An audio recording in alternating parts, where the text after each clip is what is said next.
Good Tuesday evening to you. I hope you're having a great day. Thanks for joining More Sports and Les Levine. Dave Bacon filling in for Les Levine tonight. We will talk plenty of Browns with Mary Kay Cabot. We'll also talk some Senior Bowl and draft with Rob Staton, who is a draft expert from SeahawksDraftBlog.com. But we're going to begin tonight talking Browns, and when you talk Browns, makes sense to welcome in Browns beat reporter Mary Kay Cabot. She's the beat reporter here on cleveland.com as well as in the pages of the Plain Dealer. Mary Kay, as always, appreciate the time and the insight. Let's get right to Baker Mayfield. How good was the year he had, and how much did he sell this new front office, Kevin Stefanski, that he is their guy moving forward? Well, I think he did a tremendous job of that, and he kind of came up off the mat sort of midway through the season. Things changed for him around the bye week. They threw some things out of the playbook that weren't working well. They did some things that suited Baker much better, including more play action and things like that. So he got so much better down the stretch. In fact, after he threw that one interception that caused the torn ACL for Odell Beckham Jr. in Cincinnati, he went on for the rest of the season to throw 20 touchdown passes and only 2 interceptions the rest of the way. And that made the difference in the season. It's kind of interesting because there was some talk, do they pick up the 5th-year option? What do they do? The 5th-year option is a no, that's a no-brainer. That's going to happen. Kind of in tandem with that becomes, how do you extend them? And is there any hurry to do that? Is there a benefit to waiting? I know you've written on this and you've kind of thought it through. Take us through the process and what the Browns may be thinking with that. Okay, so first of all, as you mentioned, they will pick up the 5th-year option for 2022. That is something that first-round picks, you get that as the team. You have this 5th-year option of your first-round picks. So this year, there's a whole new set of rules, but in order for them to do that, they would have to commit to paying Baker Mayfield around $20 million for 2022, which would be a tremendous bargain. So that they will do. That's a no-brainer.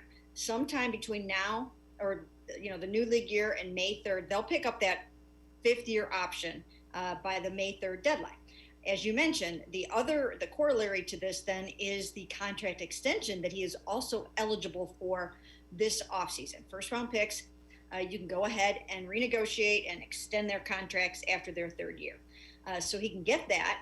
But there is some wisdom in waiting. And as you mentioned, I wrote a column about this, why the Browns might consider waiting. And 2 of the things to think about here are Jared Goff and Carson Wentz and the huge contracts that those guys got. And now, if both teams had an opportunity to part ways with those players, they probably would do that. And these are guys that took their team to the Super Bowl and to the Pro Bowl. So 3 seasons is not an enormous body of work before you give these quarterbacks a long-term lucrative deal that ties you to the club for many, many years. The flip side of that is Baker Mayfield could also be one that doesn't necessarily want to do that. He might want to gamble and say, boy, if I have another year, then I have some leverage because I could potentially be a free agent and I could drive the price up. Is that something the Browns take into account? And do they say, if he's playing that well, we're willing to pay that money? That might be kind of the counter to that. Yeah, the counter to that, you're right, is that he could kind of bet on himself too, and want to wait until this year is over, because if he makes the Pro Bowl or if he takes the team to the AFC Championship game or the Super Bowl or something like that, then he would be in line for an even bigger payday. In addition to that, you will have other comps by then, including 3 guys that will make potentially close to $40 million a year in Josh Allen, Dak Prescott, and Lamar Jackson. I mean, those guys could, if they all do their extensions, they could average around $40 million a year. So the price could potentially go up. Now, the benefit to the Browns, if they wait in that scenario too, even though they would have to pay more money, is that they would have more data. They would have another season to say, oh yeah, that is exactly what we thought we were getting. That's what we thought we were seeing. And we know that over the long haul, he can be successful and he's our guy. The flip side of it is that Baker hasn't been in a system for 2 years. This will be the first time he's been in an offensive system for a second year. How big is that just in terms of understanding and knowing second, third options? It becomes second nature, for lack of a better term. Well, yeah, I mean, it could go either way, really, actually. I mean, I think everyone expects and anticipates, especially the Browns, they firmly believe that in the second year in Kevin Stefanski's scheme, that Baker Mayfield will be way better than he was in the first year. The lights didn't really come on until halfway through the season. And then he really started to light it up. He stopped throwing interceptions. But, you know, you have to look at a lot of information and a lot of data. And that includes a lot of past defenses that were not great down the stretch. Now, he did obviously play very well against the Steelers defense in the playoffs in the wild card game. And that goes way, way high on the positive side of the ledger. But you have to look at some of the other things as well. So when he comes back, they will find out if teams have dug into the film and have identified things in there that enable them to defend Baker in another way, take something away that he's doing. I mean, if they take away some of the bootlegs and the rollouts, how does that impact him? So these are some of the things. I mean, even you saw Kansas City do that a little bit with Josh Allen the other day in the AFC Championship game. They kind of hemmed him in there. They didn't let him get out on those boots, and that hurt him. And they also blitzed a lot. So, so these are some of the things that, that teams will try to do. So, yeah, I think it's important to give it a little bit of time and to see, does he get way better in the second year of the new scheme? Or are teams also going to defend him better in the new scheme?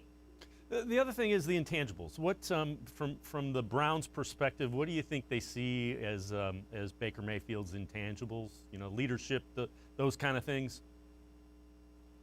Well, he's got all of that, and he really demonstrated that this year. He was the undisputed leader of that offense. He was just that fiery leader that they needed, that they wanted, the guy that they drafted number 1 overall. That was his, one of his biggest assets was his ability to get the team to follow him, to fire everybody up around him, to elevate the play and the intensity of his teammates.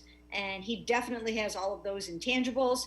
There's no question about that. And he also grew up a lot this year. He matured, as Andrew Berry said, he grew up before our eyes.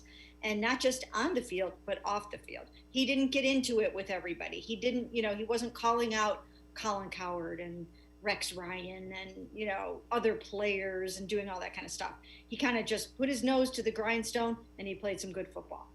How much of that growth do you think is attributable to the atmosphere that they put around him with Kevin Stefanski, Alex Van Pelt, and that, the front office and coaching? Well, that had a lot to do with it. They did everything that they possibly could to support their quarterback this year. And if more teams would do that, they would get so much more out of their quarterbacks.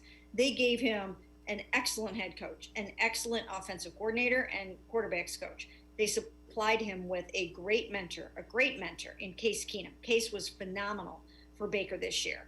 So they did. They surrounded him with talent, with mentorship, with coaching. They did everything that they could. They put all their eggs in that Baker basket to get that kind of season out of him that they did. Now, they're going to have to continue to do that because that's why he thrived. But they definitely put their money where their quarterback was. The other thing is it's a crazy kind of year with quarterbacks. Deshaun Watson wants to be traded from the Texans. Aaron Rodgers came out and said he might be ready to leave the Packers. You have Matthew Stafford from the Lions, who's going to end up likely getting traded. Now, I would imagine Andrew Berry, would call and at least entertain the offer, but you've also written a column that says you don't think that the trade would make sense to trade Baker Mayfield as part of a deal that would bring you back Deshaun Watson. Take us through that and just kind of the thinking behind that. Well, first of all, I think many of the people that I've talked to in the league don't believe that Deshaun Watson is going to go anywhere in the end. I think most people think that their new general manager, Nick Caserio, John Carroll graduate, will do whatever it takes to keep him in Houston. I mean, it's not often that you can come by a 25-year-old all-pro caliber quarterback that you have right there on your own roster that can, potentially beat Patrick Mahomes, get you to Super Bowls. You're not going to give up on that guy very easily. So most people think that they're going to do everything they can to keep him, including hiring a coach that he can be very happy with. And then, of course, they're going to have to surround him with some more talent. They traded away DeAndre Hopkins. He was not happy about that. So they're going to have to try to replace him. So I think the Browns are probably in that camp of, that's not even a realistic possibility. We're not going to entertain it. We're not going to think about that. Also, they've committed to Baker Mayfield. They have committed everything to him. And again, as I mentioned before, they put all of their resources into him to help him become everything that they think he can be. And they believe that he can take them to the promised land. Mary Kay Cabot, Browns beat reporter. We're going to take a time out. On the other side of the break, we're going to talk about another one of those offensive pillars. Talking Nick Chubb when more sports and Les Levine returns. Stay with us.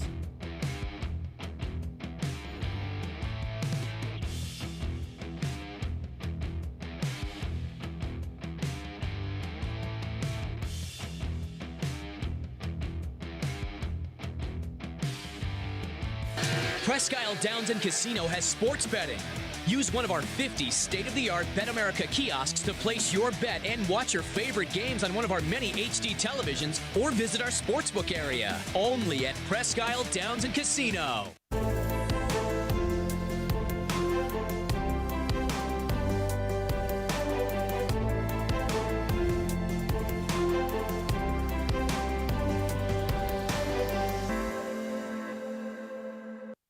Do you like Ohio State football? Would you like to get information from me, Doug Lesmerises, about Ohio State football without having to look at my face? We have got the plan for you. Become an Ohio State text subscriber through cleveland.com. You send a text, 614-350-3315. What do you get? 2, 3, 4 texts right in your phone every day about Ohio State football. Inside information, polls, voting, all kinds of things. You can be on our podcast. We take text subscriber questions on our Buckeye Talk podcast every week. If you really want to be involved with Ohio State football, in season or out of season, become an Ohio State text subscriber from cleveland.com. Send a text to 614-350-3315. 14-day free trial. What do you have to lose? $3.99 a month after that.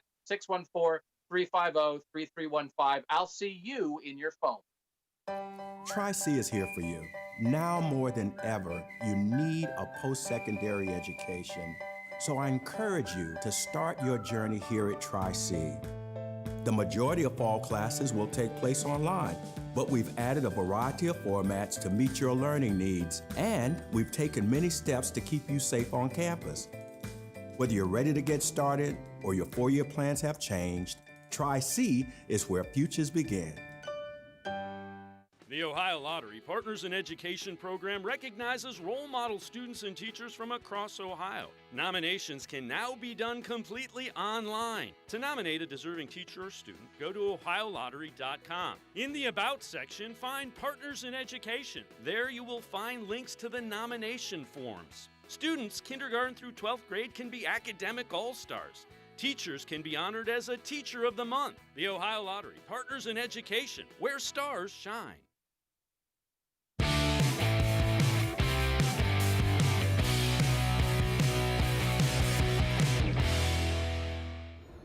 More sports, and Les Levine continues. Dave Bacon filling in for Les Levine tonight. We're going to continue talking Browns, and we're going to continue talking Browns with Browns beat reporter Mary Kay Cabot here on cleveland.com, as well as in the pages of the Plain Dealer. Mary Kay, Baker Mayfield, obviously a huge part of what the Browns are going to do moving forward. What about Nick Chubb? A little bit different situation. He's not a first-round pick, so you don't have a fifth-year option with him. That's important to remember. Do you see a long-term deal getting worked out? How do you see that plan work out with Nick Chubb? Yeah, as you mentioned, he does not have that fifth-year option available to him. So he's heading into the final year of his contract, which is usually when that's coming up, usually in the offseason before that, you make some kind of a decision. You do an extension or something along those lines. So that is a decision the Browns will have to make this offseason, is if they want to extend Nick Chubb in some way, or if they want to let him head into the final year of his contract. And then there's another thing that they can do after that, and that's franchise him in the following year. So that, that's one strategy, because the franchise number will be probably somewhere around $11 million for the next year. And if you average that out with the 1.4 about that he's due to make next year, it comes out to roughly $6.5 million for the next 2 years, which is not a bad way to go. So that's one way you could approach it. The other way is to do some kind of a creative extension where Nick Chubb gets some guaranteed money up front, and then he can maybe have some incentives in his deal. So you're protecting the club and you're rewarding the player at the same time, similar to what they did with Kareem Hunt in a 2-year extension for him. And those are the kind of things that, back when Andrew Berry was hired, he said he would like to do to make sure that you don't get to, boy, the contract's up, and boy, now what do? We like this guy, but he might be out of our price range. So those are the type of creative things that Andrew Berry's probably sitting up right now trying to figure out, how do we make it appealing and fair to both sides? Yes, because you're right. He has a lot of decisions, contract decisions to make this offseason. And not only that, but it's an offseason in which the salary cap, because of COVID-19 and because there were no fans in the stands, the salary cap has an agreed upon floor, collectively bargained, that it can go down to $175 million and then stop right there. Right now it's at $198. So all teams are really going to have to watch their pennies next year. And this is an offseason in which the Browns are going to be wanting to try to maybe extend Wyatt Teller, and they're going to want to re-sign Rashard Higgins, and there's going to be other guys, Terrence Mitchell, that will be in that category. So you're going to have a lot of guys that you are going to have to extend, or you're going to lose them. So they have to take a look at the whole big economic picture. And once again, you've got 2 guys eligible for either their 5th-year option coming up or their extension, not only Baker Mayfield, but Denzel Ward. He's another big decision on the table for this offseason. When you look at some of the decisions that are going to be tough decisions, and you mentioned the salary cap issues, so the NFL, Players Association, and the league have to agree. Do you take it down to the floor to try to make up COVID in 1 year? Do you do it little by little? And that'll be after the Super Bowl and the league year and all that good stuff. But when you look at the Browns roster as it's constructed, there's about $29-30 million tied up between 2 wide receivers, Odell Beckham Jr. and Jarvis Landry. Can they afford to do that? Is that one of the things that, could one of them become a salary cap casualty? Let's put it that way. Well, it's not that simple, unfortunately, because in the case of Odell Beckham Jr., if they decide that they don't want to pay him the $15.25 million that he is owed by them next season, they can't just cut him. They can't just let him go. Why? Because when he became injured, $12.791 million of his salary became immediately guaranteed. So they are already on the books for almost $13 million for Odell Beckham Jr. They're not going to just throw that out the window. So therefore, if they decide that they want to go in another direction, they'll have to trade him.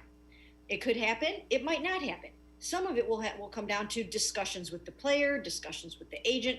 If everyone feels that it's best to move forward with him here, so be it. If everyone decides that maybe it's best if they move on, then they'll look to trade him. And I think everything is on the table in that regard.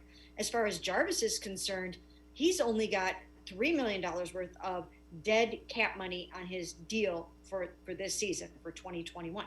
So if for some reason the Browns decide to go younger and cheaper at receiver, they would then have to trade Odell, and they could they could just kind of let Jarvis go, or they could trade him or do whatever they want with him.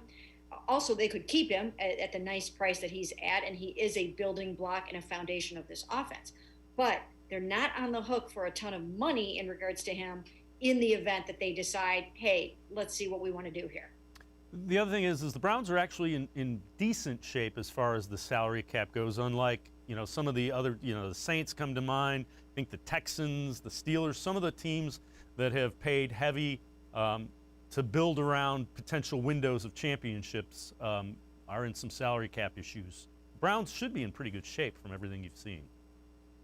Yeah, they're okay. I mean, I think right now they have around $20 million in cap space, and they are that puts them somewhere around 12th or something like that in the league. So they don't have a ton of cap space anymore, but they're okay.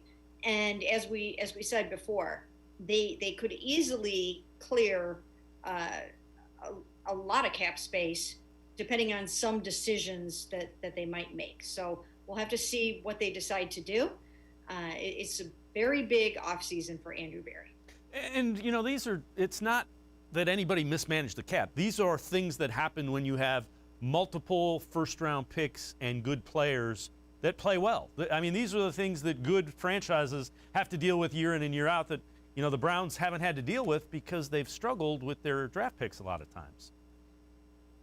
Yeah, I mean, you want your first-round picks to be, you know, you want them to get their extensions. You want them to be so good that you're trying to figure out how you can keep them. And that's the situation that they're in. I mean, they want to keep Baker Mayfield.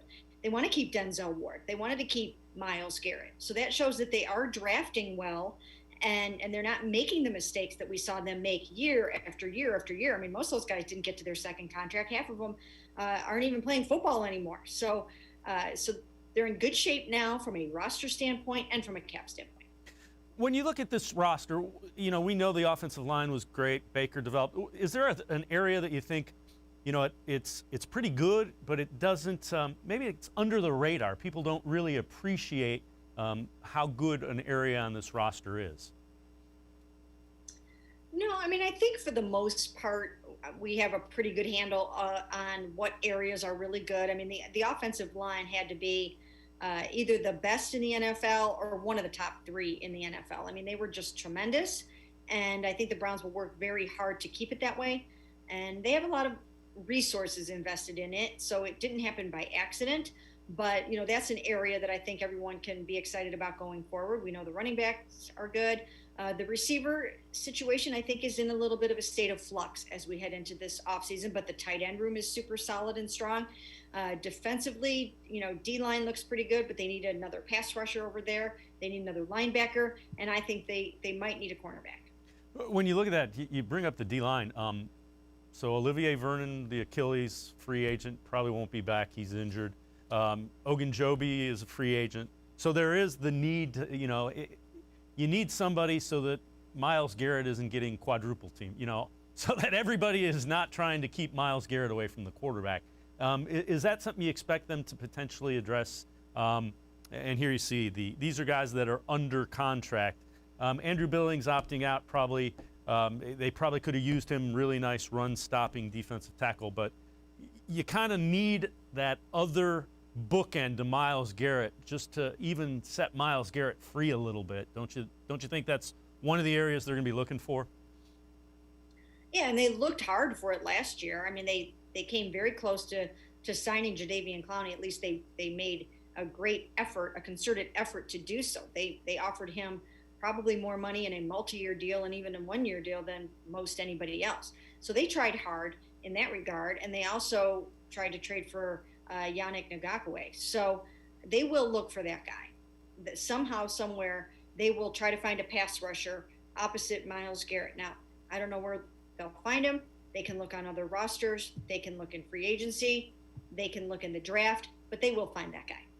Mary Kay Cabot, Browns beat reporter here on cleveland.com, as well as in the pages of the Plain Dealer. We're going to step aside, take one more time out. We will continue to talk about ways the Browns may look to upgrade this roster in the offseason. More sports and Les Levine will be right back with Mary Kay Cabot, Browns beat reporter.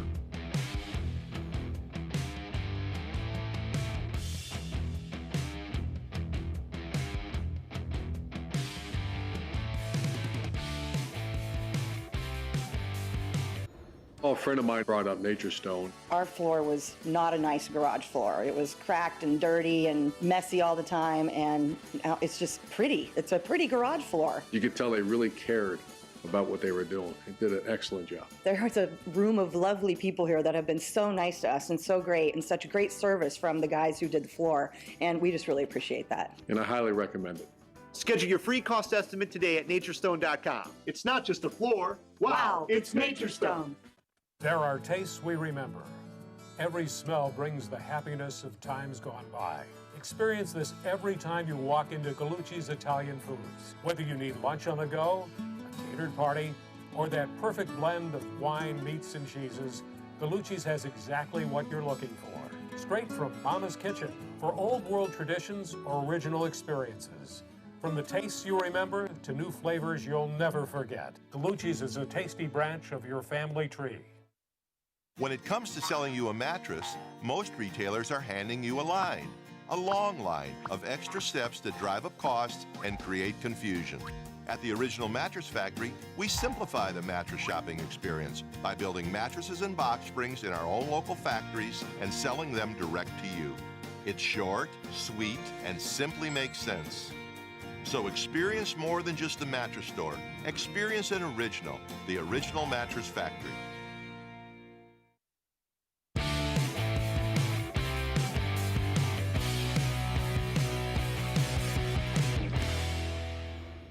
More sports, and Les Levine continues. Dave Bacon filling in for Les Levine.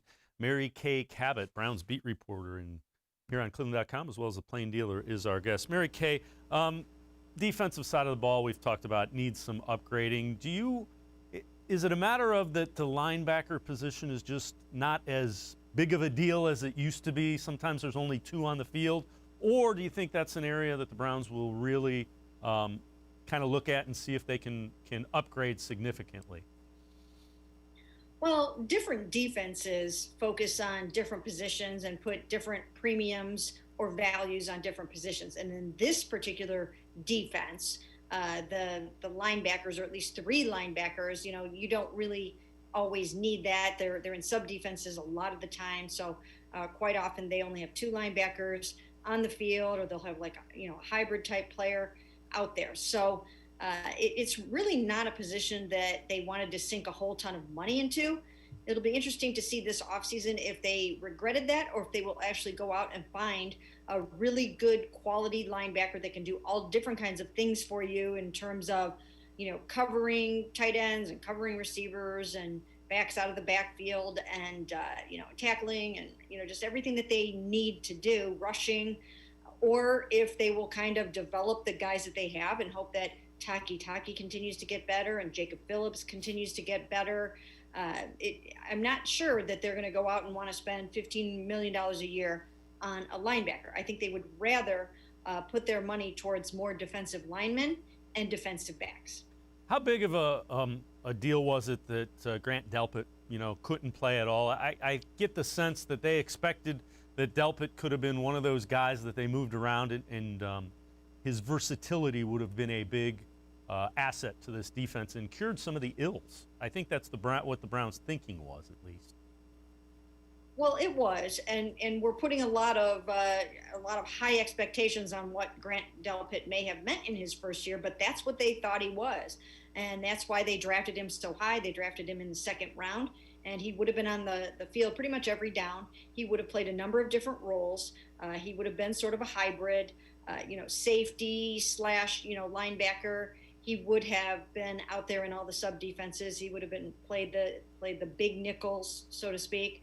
They had high hopes and high expectations for him. So they need him to come back healthy from the ruptured Achilles, because they are for sure counting on him next year. The other one that didn't play at all, Greedy Williams, another guy that was drafted high, and the concern is always whenever you hear nerve damage and those kind of things, you just don't know. But the Browns seem fairly confident that he's going to come back. Is that the sense that you get as well?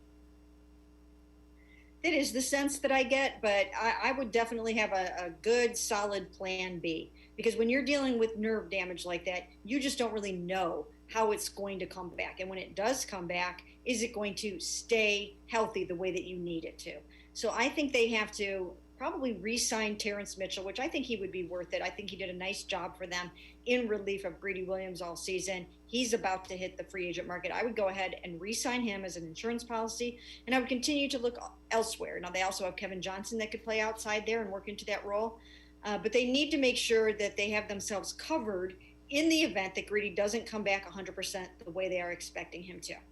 So let me throw some names at you that are potential salary cap casualties if you look at other people's beliefs. Stephon Gilmore, cornerback for the Patriots, up there in age a little bit. Marcus Peters, cornerback from the Ravens. Marshawn Lattimore, cornerback from the Saints, pretty good one, who's from here at Glenville High School in Ohio State. Do you see the Browns potentially trying to get any of those if they in fact become salary cap casualties? Yeah, as you mentioned, that's always the operative word. A lot of times teams will end up re-signing their guys, even at the last minute. A guy will want to stay with the team that he's been with for a long time, or teams will want to not give them up because, when you have good defensive backs these days, you just don't really want to let them go. So in terms of some of those guys, yeah, I think the Browns will look at them, especially guys that can get takeaways for you. They put such a premium on that in this defense. So if you've guys got a guy that can go out there like a Gilmore or someone and get a bunch of interceptions, then that's going to bring a lot to this defense. So I think they would be in the market for guys like that. And then the last group I'll mention, there's a couple of pass rushers, big names.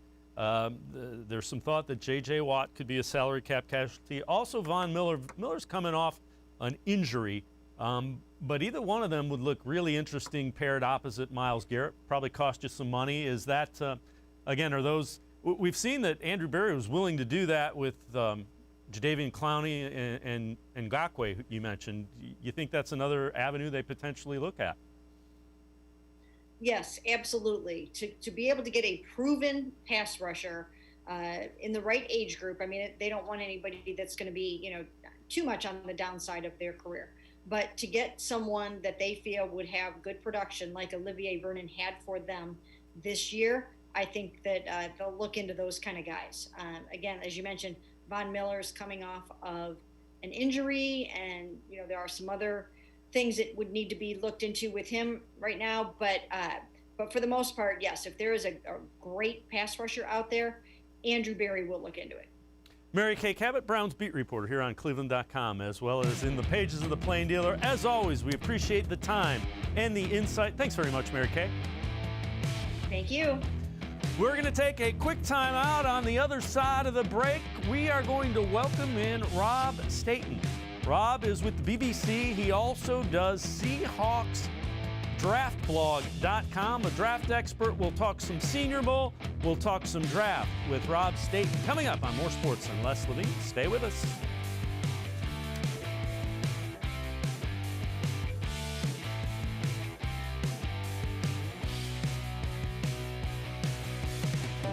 We're living in uncertain times, but you don't have to put your future on hold. At Tri-C, you can move ahead while staying safe and saving money.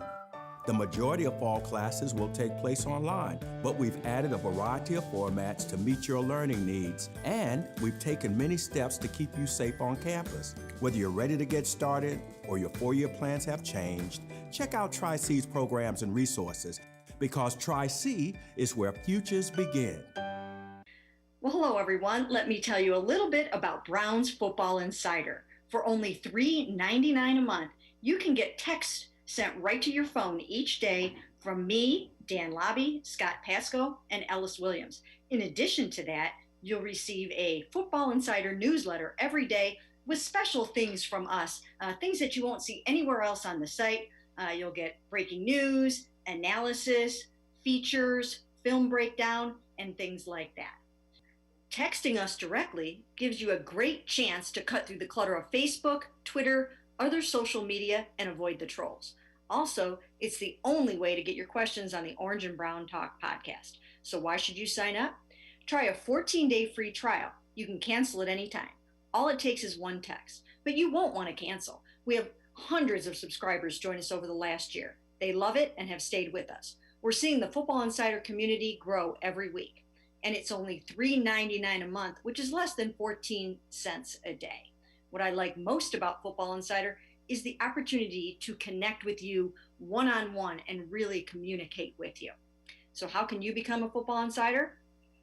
You can click on cleveland.com/Browns, the blue banner at the top of the page. Or easier yet, text me at 216-208-3965. Again, that's 216-208-3965. It takes attention to detail. With your local Bryant dealer, you're getting more than just a technician. You're getting someone who pays attention to your needs. and the little things that make a big difference. It takes a dealer you can rely on. And to keep your family warm this winter, here, let me show you how this works. It takes Bryant. Bryant, whatever it takes. And to keep your family comfortable, it takes Smiley One Heating and Cooling. Find them at smiley1.com.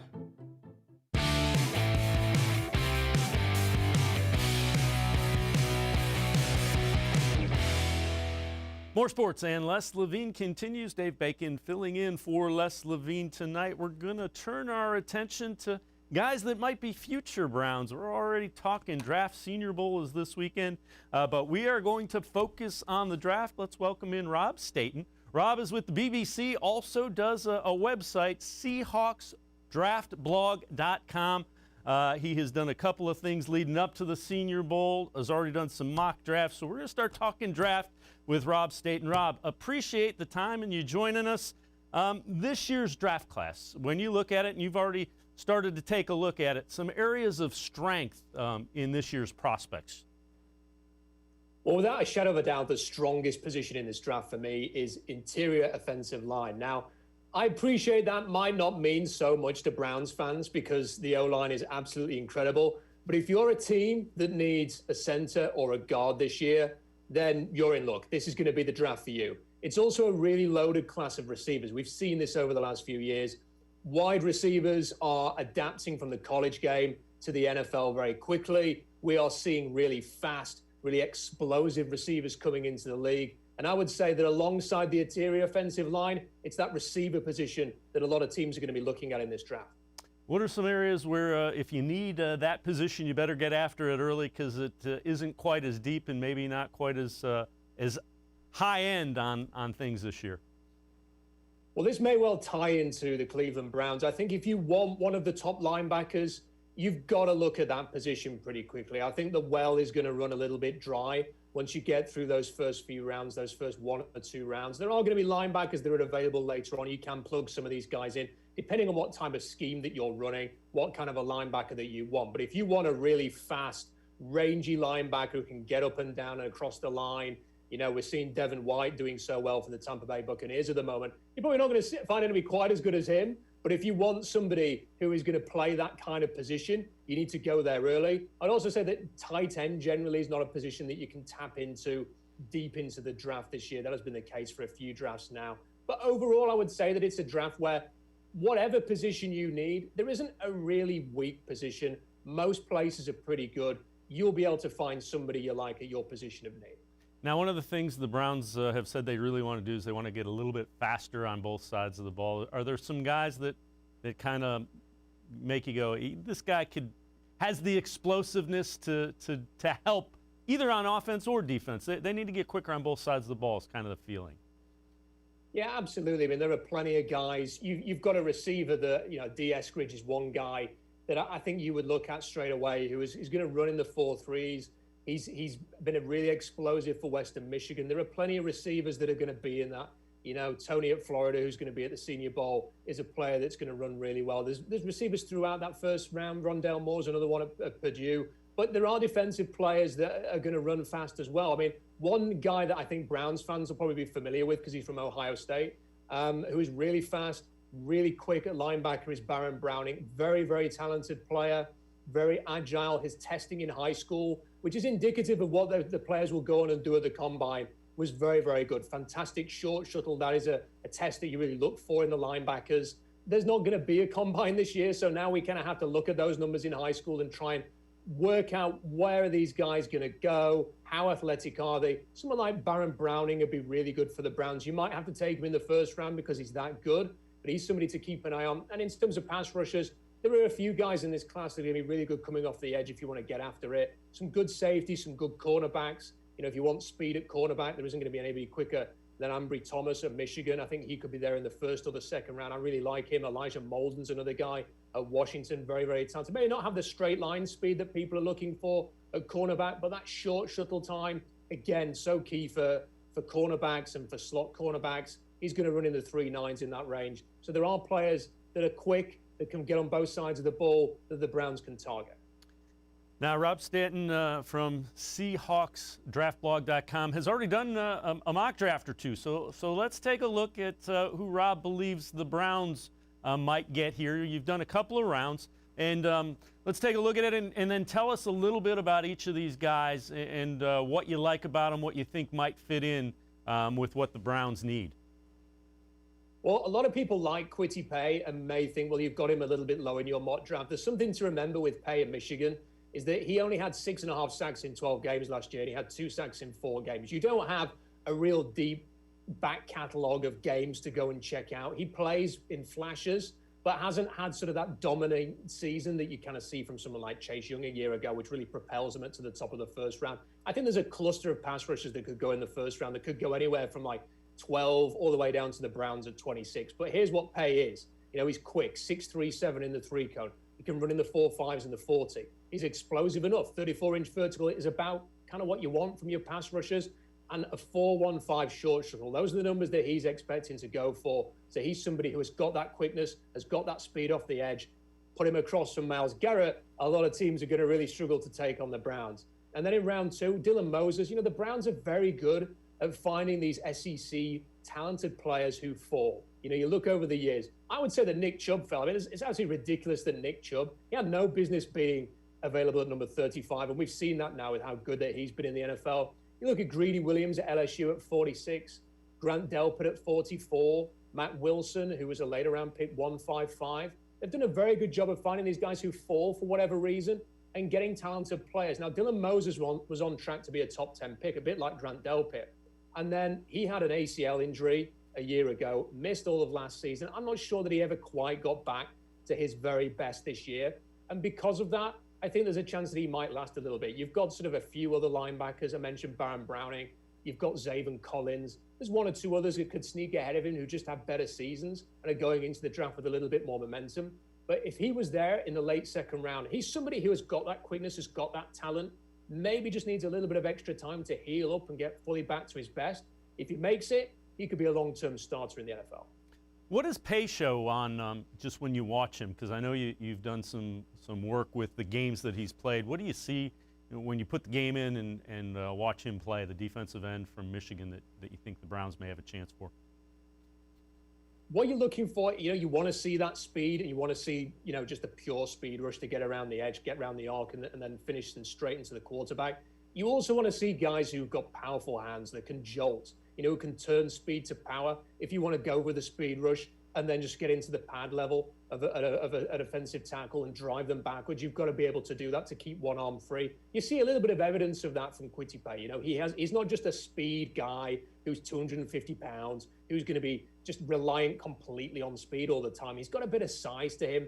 He has got those strong hands, those heavy hands. You can see a jolt with a two-handed punch.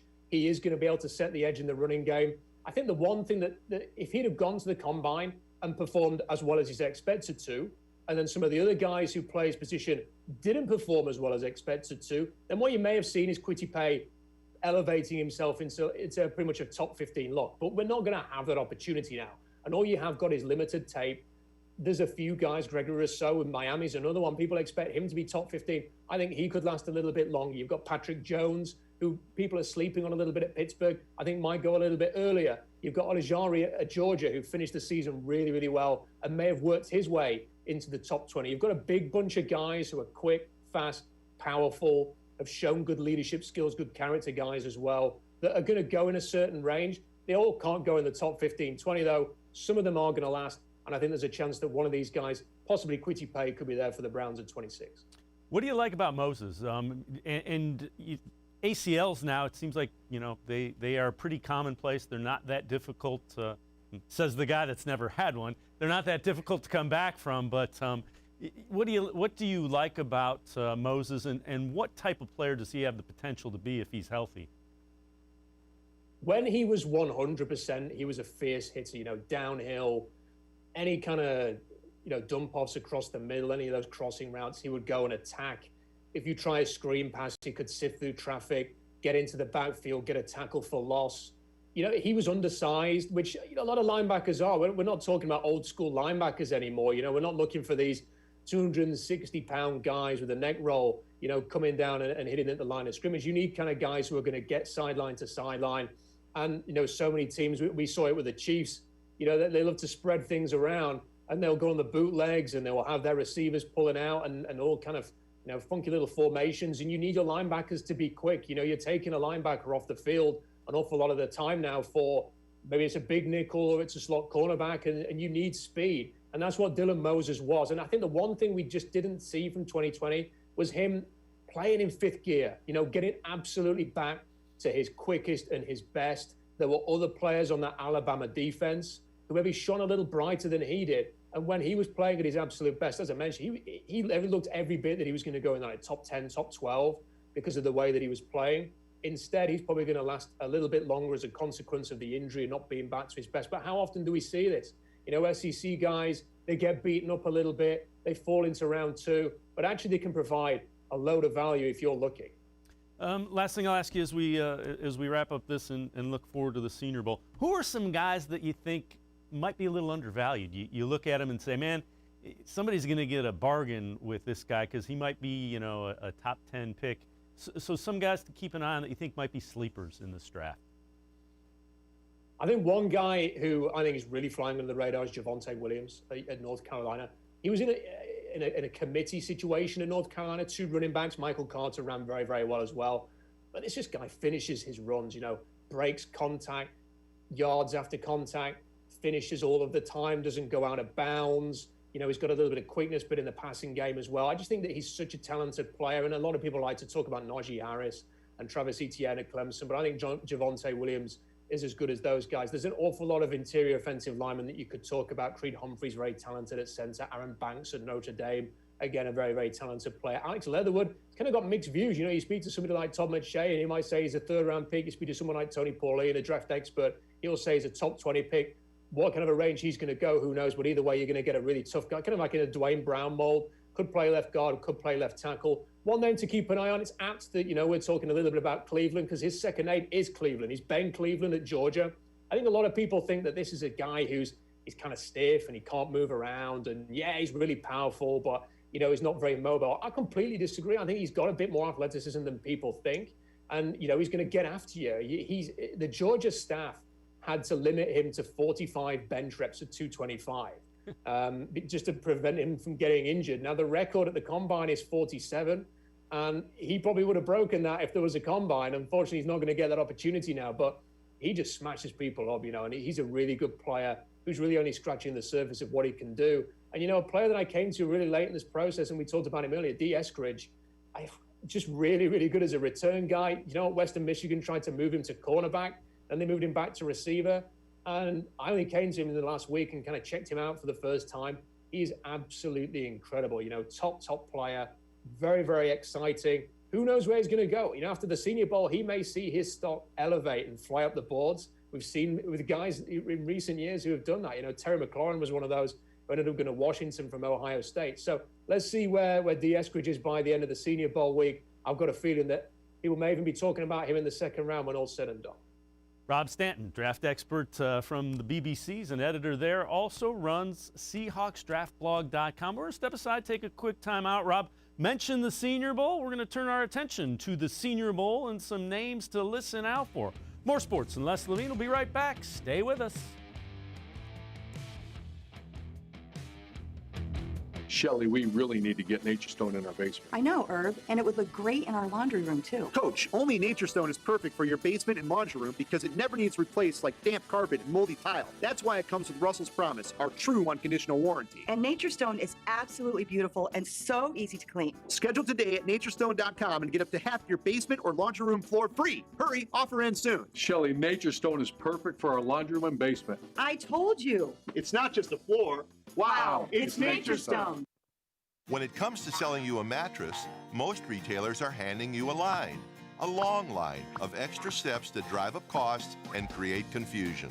At the Original Mattress Factory, we simplify the mattress shopping experience by building mattresses and box springs in our own local factories and selling them direct to you.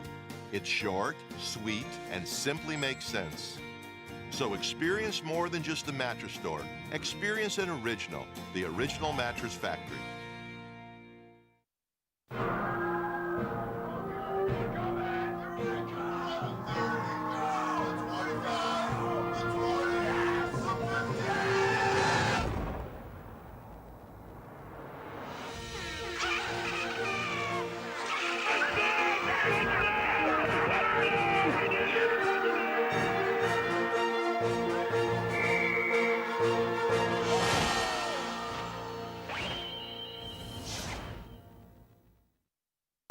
Presque Isle Downs and Casino has sports betting. Use one of our 50 state-of-the-art Bet America kiosks to place your bet and watch your favorite games on one of our many HD televisions or visit our sportsbook area. Only at Presque Isle Downs and Casino.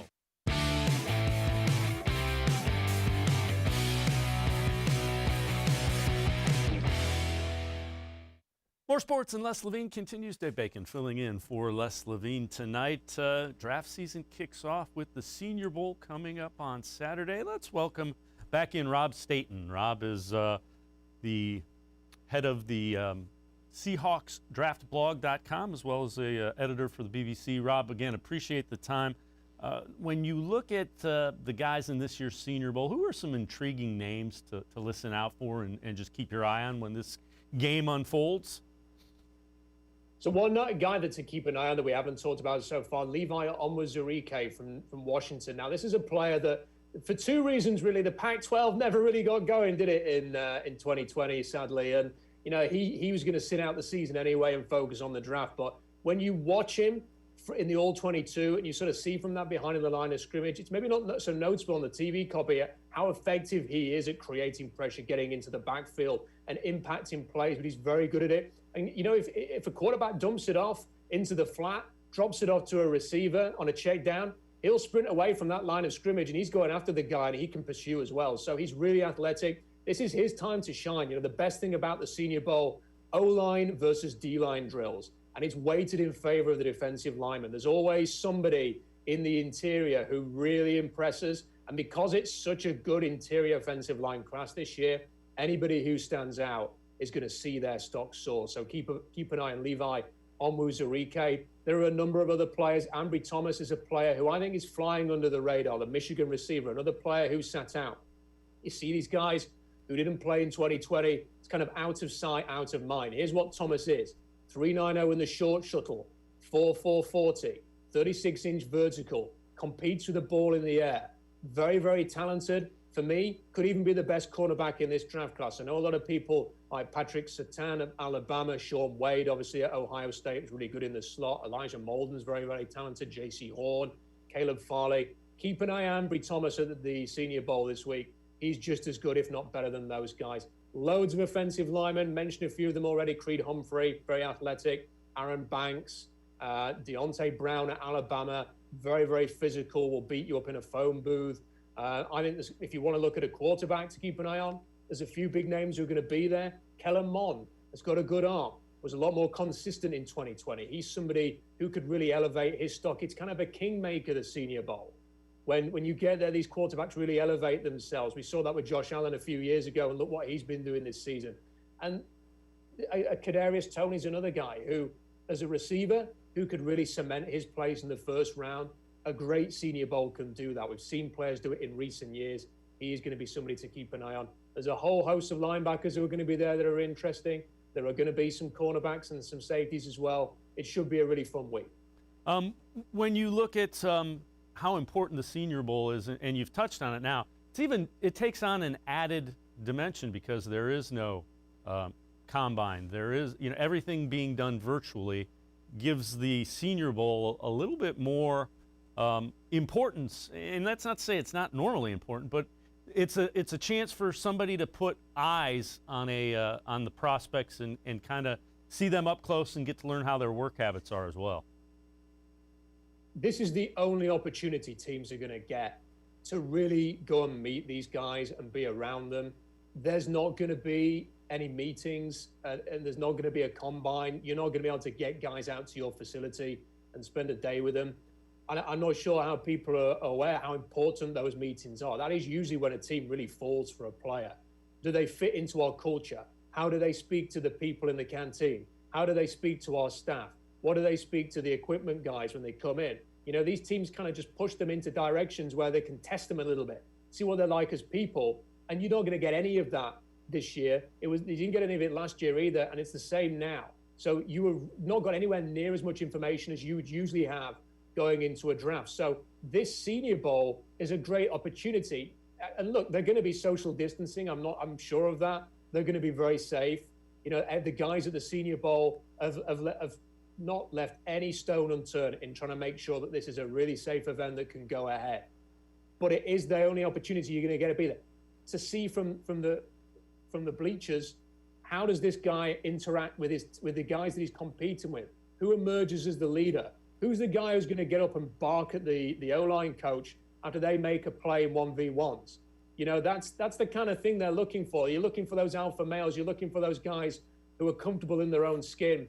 And the Senior Bowl this year, because there's no combine, because there's no virtual workouts or no workouts or meetings, it's all going to be done via Zoom and stuff like that. It's so important this year. It's critical. Let's turn our attention back to the draft.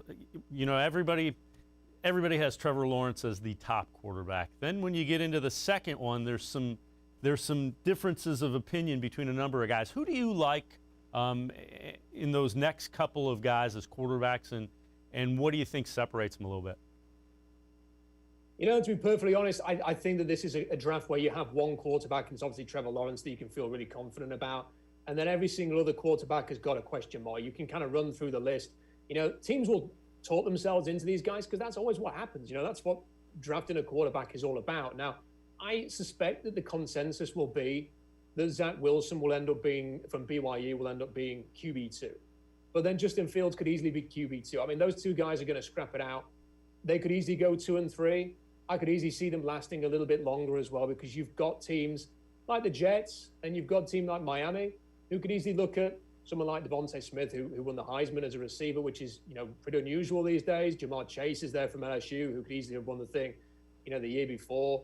You've got offensive linemen like Penei Sewell, who could go very early as well. And I wouldn't be surprised if Wilson and Fields actually slip a little bit like that. One guy that I actually do like that doesn't get talked about enough for me is Davis Mills at Stanford. I think he's very, very talented. I think he's going to go earlier than people think. Was very highly recruited. He went across the country just to go to Stanford. You listen to his coach talking about him. They are very, very impressed with how he's coped with a lot on his plate for the last 2 years, in particular this really strange season that we've just had in 2020. But he's got it all. He's got the height. He's got just enough mobility. He's accurate. He's got a decent arm. I think he's going to go higher than, you know, some of these other players like a Mac Jones, for example, who is very accurate and managed the Alabama offense very well, but was also throwing to first-round picks, had a first-round caliber offensive line, and he doesn't quite have the arm to drive it down the field. There was a few times when Jalen Waddle was open downfield and he just couldn't get the ball to him. And that's just because on the arm strength, it's something he's going to have to improve. He's going to have to show that he's a little bit more mobile than he showed at Alabama. And these are big things. And then you've got guys like Kellen Mond, who I talked about earlier, who could easily go sort of in that second and third round range too, if they have a good offseason, if they have a good Senior Bowl. So there's quite a few guys. Trey Lance is another one who a lot of people tip. I think he's more of a second rounder than a first rounder. There's a lot of quarterbacks in the class, but, you know, there's a reason why the Jets and the Jaguars were so keen to have that number 1 overall pick. And big Trevor Lawrence is certainly the star prize for the Jaguars at the top of the board. Rob Staton, BBC editor, as well as the guy that is in charge of SeahawksDraftBlog.com. Appreciate the time and the draft insight. Thanks very much, Rob. Appreciate it. Anytime. All right, that'll do it for this edition of More Sports and Less Levine. We'll see you again tomorrow night. It will be the D-Man, Dennis Maniloff, and Doug Lesmerises, scheduled guests. We'll see you again. Stay safe. Have a great night, everybody. See you tomorrow night.